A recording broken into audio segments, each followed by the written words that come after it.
Hello everyone, मैं हूं artist कुल्स और आज मैं आपके लिए लेकर आया हूं water colour floral painting demonstration.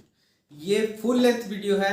मैंने एक भी ब्रश स्ट्रोक इसमें कट नहीं किया है, ना ही स्किप किया है, ना ही फास्ट फॉरवर्ड किया है। तो ये वीडियो तभी देखें अगर आपके पास टाइम है और आप सच में कुछ सीखना चाहते हैं। अक्सर क्या होता है, हम बहुत सारी फीस देकर ऑनलाइन वर्कशॉप अटेंड करते हैं, ऑनलाइन क्लासेस अटेंड करते हैं पेंटिंग की। यूट्यूब पर आधे घंटे की भी वीडियो कोई देखना नहीं चाहता, इसलिए ज़्यादातर आर्टिस्ट फुल लेंथ वीडियो नहीं बनाते हैं, जिससे कि क्या होता है, जो बहुत इंपॉर्टेंट स्टेप्स होते हैं वो छूट जाते हैं। लेकिन मैंने ट्राई किया है, फुल लेंथ वीडियो बनाया है और साथ ही साथ इतनी डीप इंफॉर्मेशन और इतनी डीप नॉलेज इस वीडियो में मैंने शेयर की है कि अगर आप सच में एक लर्नर है और इस वीडियो को देखना शुरू कर देंगे तो आप स्किप नहीं कर पाएंगे। तो आइए चलते हैं डेमोन्स्ट्रेशन की तरफ। ये फाइनल पेंटिंग है जो बनकर आई है, मैंने स्टार्टिंग में लगा दिया आपको दिखाने के लिए।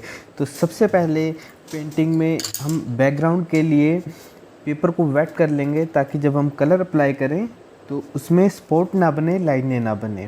तो जैसे जैसे डेमोन्स्ट्रेशन चलता रहेगा मैं आपके साथ नॉलेज भी शेयर करता रहूँगा, जो कि बहुत इम्पोर्टेंट है वाटर कलर पेंटिंग के लिए। इस डेमो के बाद आपके दिमाग में वाटर कलर पेंटिंग के लिए जो डाउट्स हैं वो बहुत ही ज़्यादा कम रह जाएंगे। मैं लगभग हर टॉपिक इसमें कवर कर लूँगा। तो सिर्फ मैंने ये फास्ट फॉरवर्ड किया है जिसमें सिर्फ मैं वाटर अप्लाई कर रहा हूँ। तो बीच का जो एरिया है, जो फ्लावर और लीव्स का एरिया है, उसे छोड़कर मैंने सारा एरिया पानी से वेट कर लिया है। तो देखिए अब जब मैं कलर अप्लाई कर रहा हूँ तो उसमें ऐसा नहीं है कि एक जगह कलर अप्लाई किया वहाँ पर सूख गया। तो कलर जो है वो फैल रहा है और मैं इसको आसानी से जो है पूरे कागज़ पर फैला सकता हूँ। बीच में कहीं भी ऐसा स्पॉट या लाइन हार्ड एज नहीं बनेंगे। आपको बता दूं जो मैं पेपर यूज़ कर रहा हूँ वो है इंडियन हैंडमेड पेपर। ये अलग अलग ब्रांड में आ जाते हैं। आप चित्रपट पेपर जो है इंडिया में सबसे ज़्यादा बिकता है और बहुत अच्छा पेपर है चित्रपट का। तो ये कोल्ड प्रेस चित्रपट पेपर है। इसको पेंटिंग को मैंने टिल्टेड किया हुआ है 30 to 45 डिग्री एंगल पर। आप इसे टिल्टेड करके रखिए ताकि जो वाटर का फ्लो है वो नीचे की तरफ बने। देखिए मैंने ऊपर की तरफ ब्लू कलर अप्लाई किया है और नीचे जो है मैं ग्रीन कलर अप्लाई कर रहा हूँ, जो कि लीव्स का इफेक्ट देगा। आपको बता दूँ वाटर कलर पेंटिंग करते हुए आपको हमेशा इस बात का ध्यान रखना है कि पहले लाइट कलर ही अप्लाई करना है, क्योंकि वाटर कलर एक ट्रांसपेरेंट मीडियम है और अगर आप एक बार डार्क कलर अप्लाई कर दोगे तो उसके ऊपर लाइट कलर नहीं दिखेगा। वो बहुत ज़्यादा भी आप थिक कलर भी अप्लाई कर दोगे तब भी वो नहीं दिखेगा। तो इसलिए ये रूल ध्यान रखना है। और अब मैं इसको ड्रायर से जो है ड्राई कर रहा हूँ। आप ड्रायर यूज़ कर सकते हैं या फिर वेट कर सकते हैं। जब ये पूरा सूख जाएगा तब हम जो है फ्लावर में कलर करेंगे, क्योंकि अगर बिना ड्राई हुए बैकग्राउंड का कलर ड्राई हुए हम फ्लावर में कलर अप्लाई करेंगे तो जो बैकग्राउंड का कलर है वो फ्लावर के कलर के साथ मिक्स हो जाएगा। इसलिए हम वेट करेंगे ड्राई होने का और उसके बाद ही कलर अप्लाई करेंगे। तो देखिए मैं बहुत लाइट कलर अप्लाई कर रहा हूँ इसके ऊपर। धीरे धीरे step by step, layer by layer मैं जहाँ जहाँ पर डार्क कलर है वहाँ पर अप्लाई करता रहूँगा।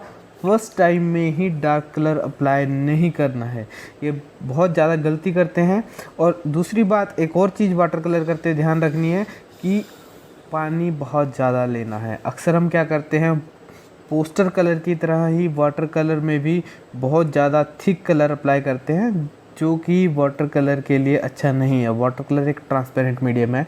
और एक और चीज़ ध्यान रखिए, वाटर कलर और पोस्टर कलर में बहुत फ़र्क होता है। जो पोस्टर कलर होते हैं जो हम बचपन में यूज़ करते हैं, पोस्टर कलर उसके ऊपर लिखा होता है, वो ओपेक मीडियम है। उसमें हम वाटर कम यूज़ करते हैं और पिगमेंट ज़्यादा यूज़ करते हैं, मतलब कलर ज़्यादा यूज़ करते हैं। लेकिन वाटर कलर में हम हमेशा वाटर की क्वांटिटी अच्छी यूज़ करेंगे। तो देखिए आप, जो मैंने पहला फ्लावर भी पेंट किया है उसमें बहुत ज़्यादा लाइट कलर है, नीचे से पेंसिल के मार्क्स भी दिख रहे हैं, क्योंकि अभी मैं इसके ऊपर लेयर करूँगा। जहाँ जहाँ डार्क करना होगा मैं वहाँ डार्क कर दूँगा और जहाँ पर लाइट रखना होगा वहाँ पर मैं पेंट करना छोड़ दूंगा तो जो अभी कलर दिख रहा है वो वहाँ पर दिखेगा। और एक और चीज़ का ध्यान रखना है, वाटर कलर में हम वाइट का बहुत कम यूज़ करते हैं। अगर हमें कहीं पर वाइट चाहिए पेंटिंग में तो हम जो पेपर का वाइट है उसी को छोड़ देते हैं एज इट इज़, उसके ऊपर कलर नहीं करते हैं। क्योंकि ये ट्रांसपेरेंट मीडियम में मैंने आपको बता दिया, किसी भी डार्क कलर के ऊपर वाइट अप्लाई करेंगे तो हमारी ग्रेस नहीं आएगी और पेंटिंग बहुत डल दिखेगी। ये मिस्टेक बहुत ज़्यादा लोग करते हैं। देखिए अब मैंने जो है डार्क कलर अप्लाई करना शुरू कर दिया है। पहले मैंने बिल्कुल लाइट कलर से एकदम बैकग्राउंड कर लिया है, उसके ऊपर अब मैं जहाँ जहाँ पर डार्कनेस है फ्लावर में वहाँ पर डार्क कलर अप्लाई कर रहा हूँ। और पेंटिंग करते हुए इस बात का ज़रूर ध्यान रखना है कि जो आपका हैंड है वो कहीं भी गीली जगह पर ना लगे, उससे आपका जो है उससे आपकी पेंटिंग ख़राब हो जाएगी। आपको बता दूं कि जब मैं ये सेकंड लेयर अप्लाई कर रहा हूँ तो नीचे वाला कलर अभी वेट है, तो उससे क्या हो रहा है, बिल्कुल हार्ड लाइन नहीं बन रही है। मुझे जहाँ जहाँ पर डार्क कलर चाहिए वहाँ पर मैं इसे अप्लाई कर रहा हूँ। साथ के साथ आपको मैं इस पेपर के बारे में भी नॉलेज देता हूँ। बहुत ज़्यादा कन्फ्यूज़न होता है जो बिगिनर्स होते हैं खासकर कि कौन सा पेपर यूज़ करना चाहिए कौन सा नहीं। तो आज मैं जो आपको स्पेसिफिकेशन बताऊँगा उससे आप चाहे कोई भी ब्रांड लें लेकिन आपको खुद से चूज़ कर पाओगे कि आपको कौन सा पेपर लेना चाहिए। तो वो सभी स्पेसिफिकेशन मैं आपको बता दूँगा। जो वाटर कलर पेपर होता है उसके लिए सबसे पहले हमारे जो थिकनेस चाहिए वो 300 GSM होनी चाहिए। इस लेयर को मैं ड्राई कर रहा हूँ अब पूरी तरह, क्योंकि अब मुझे जो डार्क कलर अप्लाई करना है। सबसे पहले मैंने बहुत ज़्यादा पानी यूज़ करके लेयर लगाई थी फ्लावर में, उसके बाद फिर मैंने इंडियन येलो कलर यूज़ किया। अब मैं ऑरेंज कलर यूज़ कर रहा हूँ और इसमें थोड़ा वाटर की क्वांटिटी थोड़ी कम पहले से, और पिगमेंट यानी कलर की क्वांटिटी ज़्यादा है। और पॉइंटेड ब्रश मैं ले रहा हूँ क्योंकि अब मुझे बहुत ध्यान रखना है कि जहाँ जहाँ सिर्फ मुझे वो डार्कनेस चाहिए वहीं पर मैं इसे अप्लाई करूँगा। इससे क्या है, पेंटिंग में डेप्थ आ जाएगी। अब डेप्थ का मतलब क्या होता है, जब भी किसी ऑब्जेक्ट को हमें 3D का फील देना होता है तो उसमें हम लाइट और शेडो का बहुत ध्यान रखते हैं। तो जब हम उसको प्रॉपर फील दे देते हैं वो 3D का, उसे ही हम डेप्थ बोलते हैं। तो उसके लिए क्या हमें लाइट और डार्कनेस का जो कॉम्बिनेशन है उसका बहुत ख्याल रखना होता है। तो चलिए मैं आपको पेपर के बारे में साथ के साथ नॉलेज दे देता हूँ। तो पेपर की जो थिकनेस पैरामीटर मैं आपको बता देता हूँ क्या क्या होने चाहिए एक वाटर कलर पेंटिंग के लिए पेपर चूज़ करते वक्त। जो उसकी थिकनेस है वो 250 से 300 GSM होनी चाहिए। 300 GSM बेस्ट है। इसका रीज़न भी मैं आपको बता देता हूँ, क्योंकि जब हम पेंटिंग करते हैं तो हमें बहुत ज़्यादा वाटर अप्लाई करना पड़ता है, बहुत लेयर में पेंटिंग करनी पड़ती है, तो उसकी स्ट्रेंथ बहुत अच्छी होनी चाहिए पेपर की। नहीं तो क्या होगा, जो पतला पेपर होगा वो मुड़ जाएगा, बकलिंग करेगा।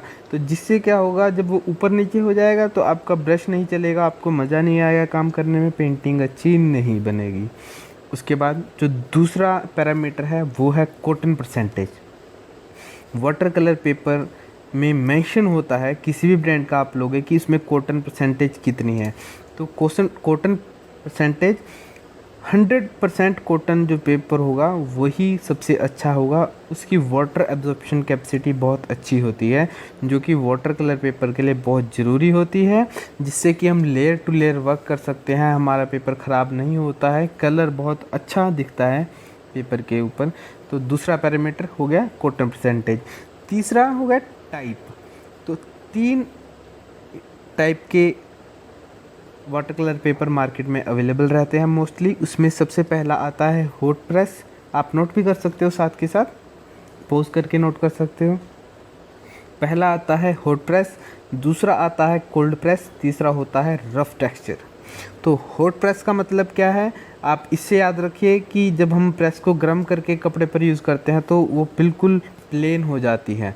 तो जो hot press water colour paper होता है उसमें टेक्सचर नहीं होता है, बिल्कुल प्लेन होता है, स्मूथ होता है, चिकना सरफेस होता है उसका, जिससे क्या होता है वाटर पेपर के अंदर एब्जॉर्ब बहुत कम होता है। उसको बहुत ज़्यादा कम यूज़ करते हैं आर्टिस्ट, बहुत कम यूज़ करते हैं उस पेपर को आर्टिस्ट, क्योंकि वो वाटर ज़्यादा एब्जॉर्ब नहीं करता है। किसी भी आर्टिस्ट को हाइपर रियलिस्टिक वर्क करना होता है, बहुत ज़्यादा रियलिस्टिक वर्क करना होता है, तभी उस पेपर को यूज़ करते हैं। सबसे ज़्यादा यूज़ होता है cold press paper. Cold press में मीडियम टेक्सचर होता है, जिससे उसमें अच्छा वाटर एब्जॉर्ब होता है, ब्रश स्लिप भी नहीं करता है पेपर के ऊपर, तो इसलिए कोल्ड प्रेस पेपर सबसे ज़्यादा यूज़ होता है। और तीसरा होता है रफ़ टेक्सचर।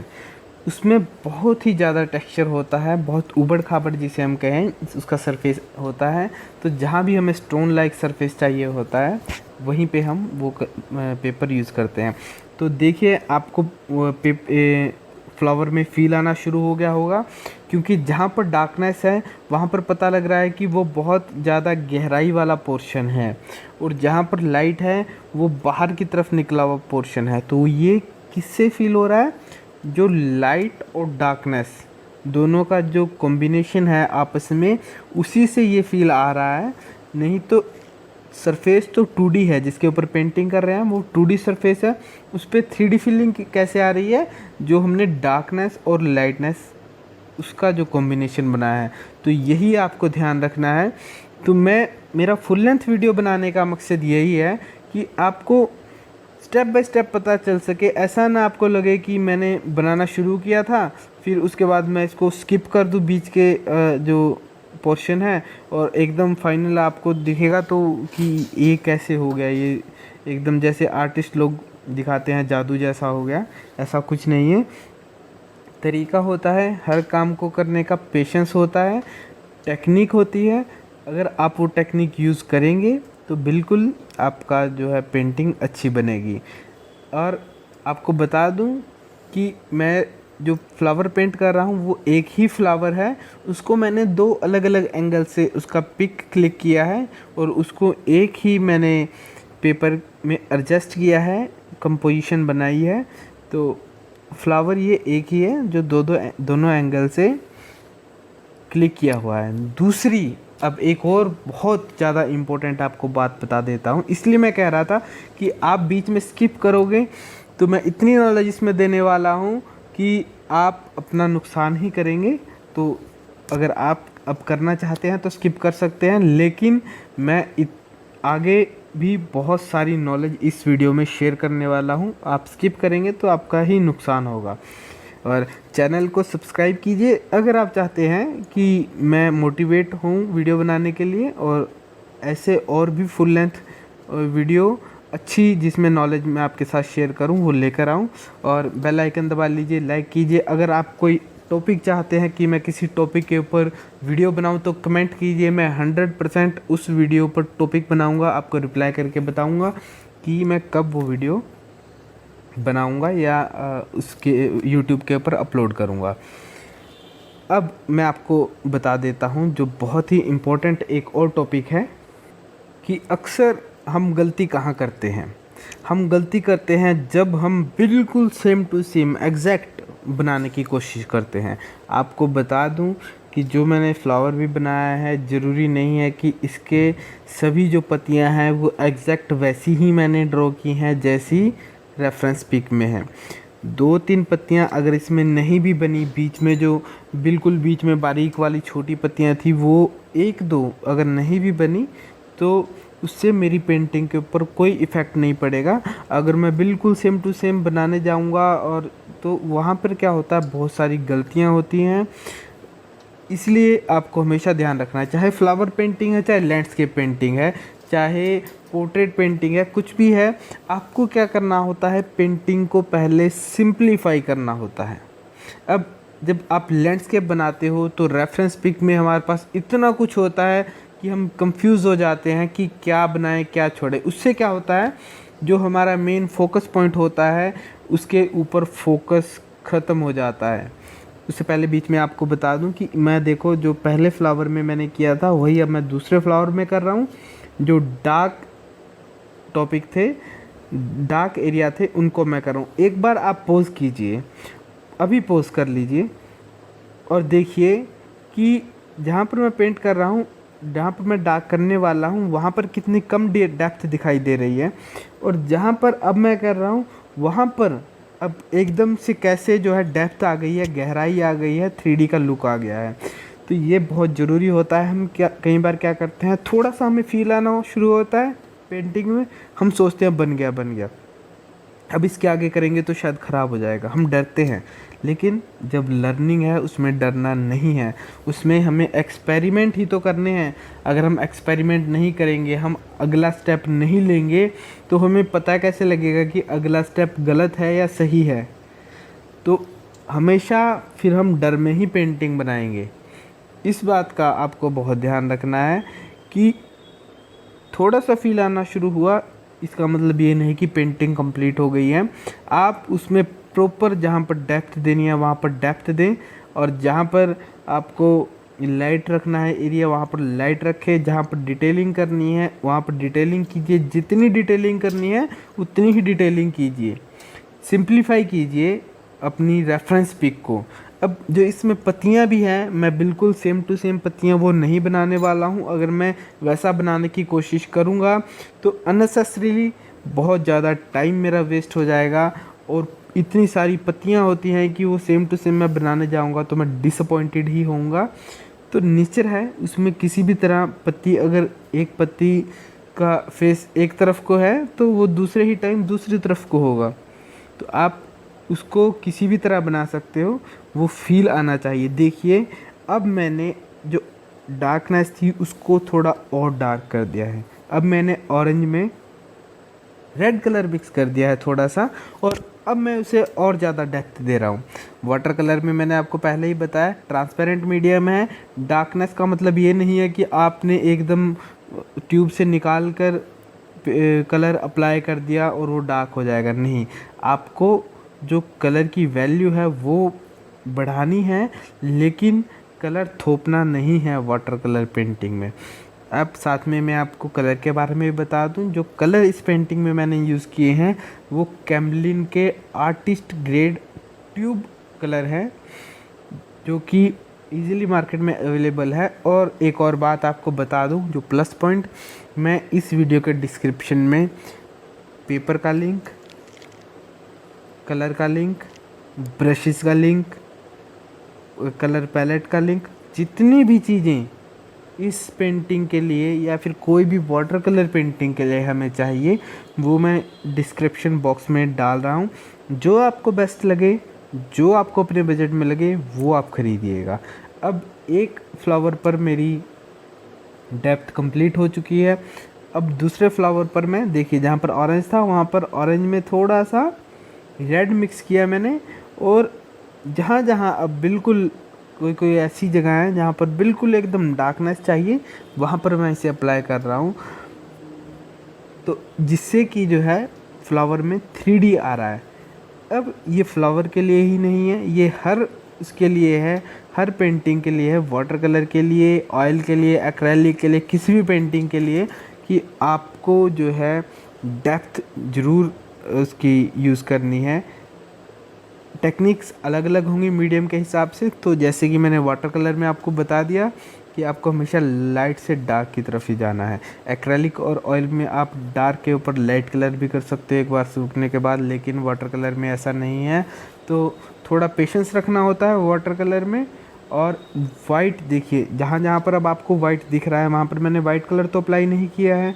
तो जो पहले से ही मैंने फर्स्ट लेयर अप्लाई की थी उसमें ही मैंने कहीं कहीं जो है कलर जो है लिफ्ट अप कर लिया था ब्रश से ही, जिससे कि वो थोड़ा सा वाइट लाइट होने के कारण जब मैंने उसमें उसके साथ में डार्क कलर अप्लाई किया तो बहुत ज़्यादा लाइट वाइट जैसा दिख रहा है एक।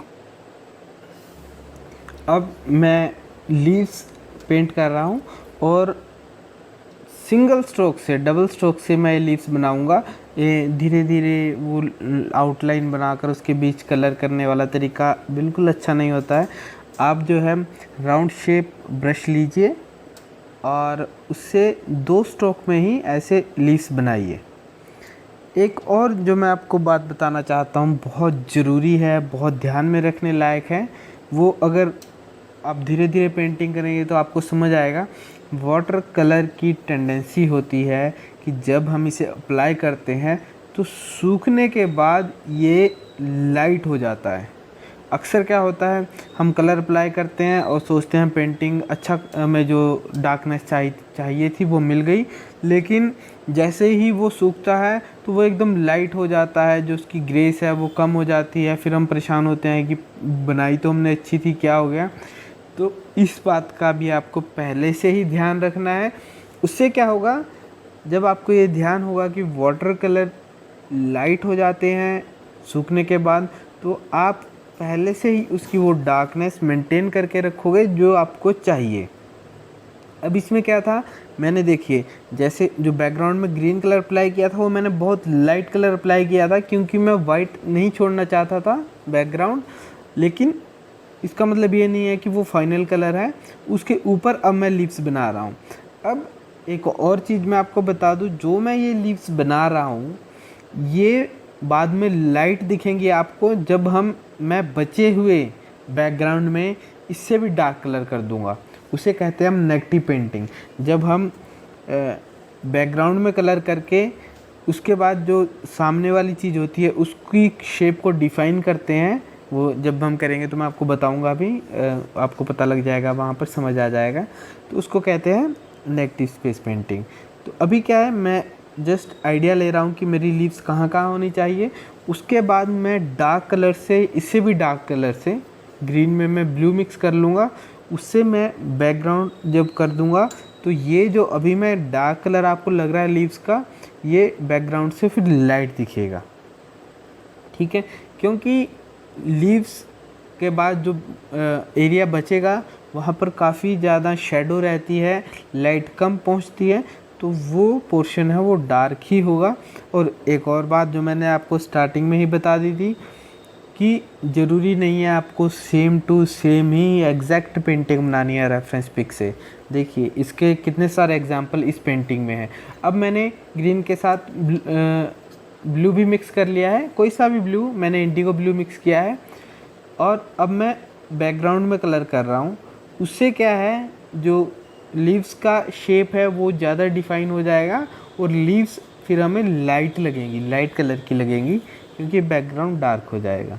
ठीक है, अच्छा तो मैं क्या कह रहा था कि बिल्कुल सेम टू सेम बनाने की ज़रूरत नहीं होती है। इसके कितने सारे एग्जांपल है। पहला तो ये कि जो रेफरेंस पिक है उसमें एक ही फ्लावर है, वो मैंने दो अलग अलग एंगल से फ्लावर लिया है और एक ही पेंटिंग में उसे एडजस्ट कर दिया है। ये मैं स्प्रे कर रहा हूँ, लेकिन आप स्प्रे नहीं भी करेंगे तो चलेगा, क्योंकि ये जस्ट मैंने बार बार मुझे उठाकर अप्लाई ना करना पड़े इसलिए स्प्रे कर दिया, उसी को मैं वहाँ पर फैला दूँगा। ठीक है, अच्छा तो पहला एग्जांपल तो ये हो गया कि रेफरेंस पिक में एक ही फ्लावर है, दो अलग अलग एंगल से खींचा हुआ है, तो उसको मैंने एक ही पेंटिंग में एडजस्ट कर दिया। दूसरा जो लीव्स हैं वो मैंने कुछ एक लीव्स एग्जैक्ट बना दी हैं रेफरेंस पिक से देखकर, जो कि जिससे कि उसमें ओरिजिनलिटी आ जाएगी। लेकिन एक एक लीव्स बनाने लगेंगे तो ना तो हमसे लीव्स बन पाएगी, ऊपर से हम इरिटेट हो जाएंगे, वो अलग। अब मैं इसे ड्राई कर रहा हूँ ताकि जो सामने की लाइट लीव्स मैंने बनाई थी वो जब मैं डार्क कलर अप्लाई करूँ तो उसके साथ कलर मिक्स ना हो जाए। अगर वैसा होगा तो लीव्स की जो शेप है वो डिफाइन नहीं होगी। अगर जो अभी मैं डार्क कलर अप्लाई कर रहा हूँ, ये करते हुए अगर जो बीच में लीव है उसका कलर वेट ही होगा, अभी सूखा नहीं होगा, तो ये दोनों कलर आपस में मिक्स हो जाएंगे और जो वो शेप डिफाइन होनी चाहिए लीव की वो डिफाइन नहीं होगी। तो आपको बिल्कुल ध्यान रखना है कहाँ पर वेट ऑन वेट करना है। वेट ऑन वेट का मतलब होता है जब पहली लेयर वेट है उसके ऊपर हम दूसरी लेयर कर देंगे तो उसको बोलते हैं वेट ऑन वेट। उसमें दो कलर मिक्स हो जाते हैं, जो पहले वाली लेयर है वो दूसरी लेयर के साथ मिक्स हो जाती है। एक होता है वेट ऑन ड्राई, उसमें क्या होता है पहली लेयर ड्राई हो जाती है, उसके बाद हम अगली लेयर अप्लाई करते हैं, तो वो दोनों मिक्स नहीं होती है जो अभी हम कर रहे हैं। अभी हम वेट ऑन ड्राई कर रहे हैं। जब हमने फ्लावर में दूसरी लेयर अप्लाई की थी बिल्कुल लाइट कलर के बाद, जो दूसरा थोड़ा सा डार्क कलर अप्लाई किया था लेमन येलो, तब वो वेट ऑन वेट था। ओके, उसके बाद फिर जब बिल्कुल डार्क कलर फ्लावर में हमने अप्लाई किया ऑरेंज और रेड, तब भी वो वेट ऑन ड्राई था, क्योंकि मैं नहीं चाहता था कि जो लाइट कलर है उसमें मेरा डार्क कलर चला जाए। ठीक है, तो उस वक्त मुझे बिल्कुल वेट ऑन ड्राई ही करना था। तो अब देखिए बैकग्राउंड में जो मैं डार्क कलर कर रहा हूँ उससे जो लीव्स हैं वो अब लाइट कलर की लगने लग गई हैं। बहुत ज़्यादा लीव्स भी बनाएंगे, जैसा कि रेफरेंस पिक में बहुत ज़्यादा लीव्स हैं, तो लीव्स की शेप्स ही नहीं डिफाइन होगी, पेंटिंग अच्छी नहीं लगेगी। तो आपको जैसे मैंने पहले बताया था उसका ये एग्जांपल यहाँ पर आ गया कि पेंटिंग को सिंप्लीफाई करें। रेफरेंस पिक से देखकर अगर पेंटिंग कर रहे हैं तो उसको सिंप्लीफाई करें कि क्या हमारे फोकल पॉइंट है। और बीच में मैंने एक और बात बताई थी नेगेटिव स्पेस की। अभी देखो मैं नेगेटिव स्पेस पेंटिंग कर रहा हूँ, मैं बैकग्राउंड में पेंटिंग कर रहा हूँ, लेकिन शेप किसकी डिफाइन हो रही है, लीव्स की जो सामने है। ठीक है, तो इसी को बोलते हैं नेगेटिव स्पेस। देखिए सिर्फ 6 मिनट की पेंटिंग डेमोन्स्ट्रेशन बाकी रह गया है, और जो अभी तक बना हुआ है तो मैं गारंटी के साथ कह सकता हूं कि उन्हें टाइम का पता नहीं लगा होगा। और एक और बात बता दूं कि इस 6 मिनट में मैं वो सारी नॉलेज आपके साथ शेयर भी नहीं कर पाऊंगा जो मैं शेयर करना चाहता हूं, लेकिन जो आने वाले अगले डेमो हैं उनमें मैं वो सारे टॉपिक कवर करूंगा जो कि एक आर्टिस्ट को, लर्निंग आर्टिस्ट को जानने बहुत ज़रूरी है। तो आप कमेंट बॉक्स में भी कमेंट कर सकते हैं कि आप किस टॉपिक को चाहते हैं कि मैं इलेबोरेट करूं, किस टॉपिक पे वीडियो बनाऊं, डिटेल्ड वीडियो बनाऊं, या फिर डिटेल्ड वीडियो आपको पसंद नहीं आ रही है तब भी आप कमेंट कीजिए कि नहीं ज़्यादा डिटेल्ड हो गया है, इतनी डिटेल्ड मत बनाइए, वो भी आप कमेंट कीजिए। तो जो भी आप लोगों की डिमांड होगी वो मैं पूरी करूँगा। तो देखिए अभी मैं कर रहा हूँ बैकग्राउंड में पेंटिंग, इसके साथ में ही एक ब्रश वाला टॉपिक है वो भी मैं चाहता हूँ इसमें कवर करूँ। बाकी के जो टॉपिक है वो दूसरी पेंटिंग में कवर कर लेंगे। ब्रश कौन से यूज़ करने हैं, आप नॉर्मल कोई भी ब्रश यूज़ कर सकते हैं, सबसे ज़्यादा इम्पोर्टेंट होता है पेपर। उसके बाद आप कलर कौन सा यूज़ कर रहे हैं, कलर मैंने आपको बता दिया कैमलिन के आर्टिस्ट ग्रेड ट्यूब कलर ज़्यादा फ्रेश होते हैं इसलिए मैं ट्यूब कलर यूज़ करता हूँ। आप केक कलर भी यूज़ कर सकते हैं लेकिन वो ज़्यादा फ्रेश नहीं होते हैं, तो बहुत ज़्यादा कॉस्टली भी नहीं है। कैमलिन के जो कलर है मैं डिस्क्रिप्शन बॉक्स में सब कुछ डाल दूंगा, आपको टेंशन लेने की बिल्कुल भी कोई ज़रूरत नहीं है।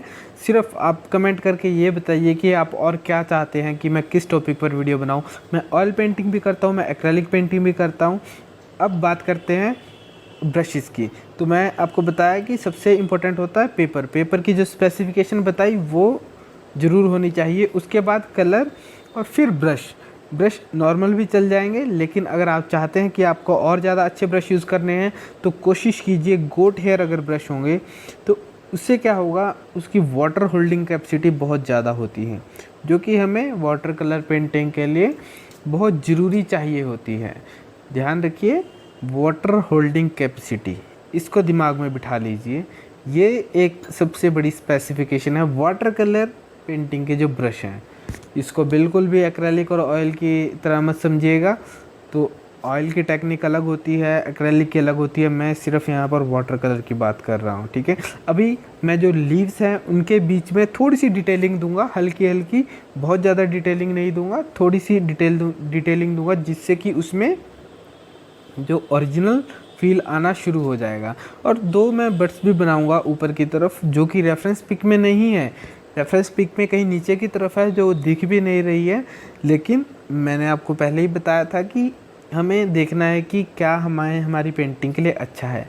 अच्छा, ये आपको कैसे पता लगेगा कि आपको क्या बनाना है, क्या छोड़ना है, क्या कहाँ पर बनाना है, ये आपको प्रैक्टिस से आएगा। और थोड़ा कंपोजिशन के बारे में आपको पढ़ना पड़ेगा। अगर आप चाहते हैं कि मैं कंपोजिशन के ऊपर भी एक वीडियो बनाऊं कि हमें कैसे कंपोजिशन तैयार करनी है अपनी पेंटिंग की, तो कमेंट बॉक्स में डालिएगा। देखिए कंपोजिशन जो है वो बहुत इम्पोर्टेंट फैक्टर होता है पेंटिंग का।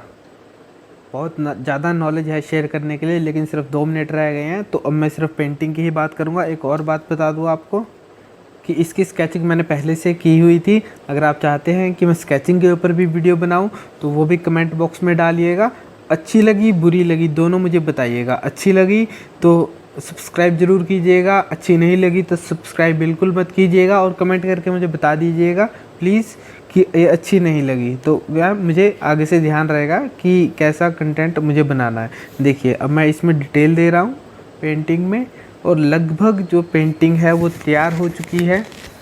अब इसके बाद लास्ट में मैं आपको टेप उतारना भी सिखाऊंगा। बहुत से जो आर्टिस्ट हैं, और मैं भी स्टार्टिंग में टेप उतारते हुए गलती करता था, पेंटिंग डैमेज हो जाती थी, सारी मेहनत की हुई बर्बाद हो जाती थी। तो आपको मैं लास्ट में ज़रूर बताऊंगा, जैसे पेंटिंग कंप्लीट होगी आपको उतार के दिखाऊंगा टेप, कि कैसे आपको जो टेप है वो उतारनी है। मैंने जो पेपर है वो मास्किंग टेप से ही माउंट किया हुआ है इसके ऊपर। तो लगभग पेंटिंग कंप्लीट हो चुकी है। अब इसके बाद मैं अपने सिग्नेचर करूँगा, और सिग्नेचर जो कोशिश करें कि लाइट एरिया में ही सिग्नेचर करें। कुछ एक डिटेल्स, उम्मीद करता हूँ कि आपको ये अच्छा लगा होगा, और ये सिर्फ मैंने लर्नर के लिए ही बनाया था। अब जो कोई लास्ट तक देख ही रहा है मेरा लास्ट मिनट वीडियो, तो ऑब्वियसली आपको पसंद आया होगा। जो यहाँ तक पहुँचा ही नहीं है तो वो तो सुन ही नहीं रहा है मेरी बात को। अब मैं आपको इसके बाद बताता हूँ कि हमें मास्किंग टेप कैसे रिमूव करनी है। देखिए, जो जिधर की मास्किंग टेप है उधर को ही उसको खींचकर पुल करना है। अगर हम लेफ़्ट हैंड साइड की तरफ की निकाल रहे हैं तो लेफ़्ट हैंड साइड को ही हमें पुल करना है, ऊपर की तरफ। देखिए ऐसे, तो उससे क्या होगा, आपका पेपर जो है फटेगा नहीं। जिधर की टेप उतार रहे हैं उधर को ही आप उसे पुल करते हुए निकालिए, तो आपकी पेंटिंग बिल्कुल डैमेज नहीं होगी। होप है कि आपको पसंद आया होगा। अभी अगर आपको पसंद आ गया है तो चैनल को सब्सक्राइब कर दीजिए और लाइक भी कर दीजिए वीडियो।